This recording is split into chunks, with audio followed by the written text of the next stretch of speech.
కీర్తనల గ్రంథము 124వ అధ్యాయము ధ్యానిద్దాం. మనుష్యులు మన మీదకు లేచినప్పుడు యెహోవా మనకు తోడయుండిన ఎడల, వారి ఆగ్రహము మనపైన రగులుకొన్నప్పుడు యెహోవా మనకు తోడయుండిన ఎడల, వారు మనల్ని ప్రాణముతోనే మింగివేసియుందురు.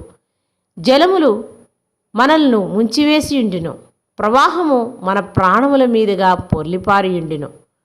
ప్రవాహం వల్లే ఘోషించు జలములు మన ప్రాణముల మీదుగా పొర్లిపారియుండెను అని ఇశ్రాయేలు అందురుగాక. వారి పండ్లకు మనల్ని వేటగా అప్పగింపని యెహోవా స్తుతినొందును గాక.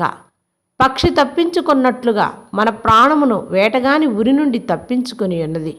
ఉరి తెంపబడెను, మనము తప్పించుకొని ఉన్నాము. భూమి ఆకాశములను సృజించిన యెహోవా నామము వలనే మనకు సహాయము కలుగుచున్నది. ఆమెన్.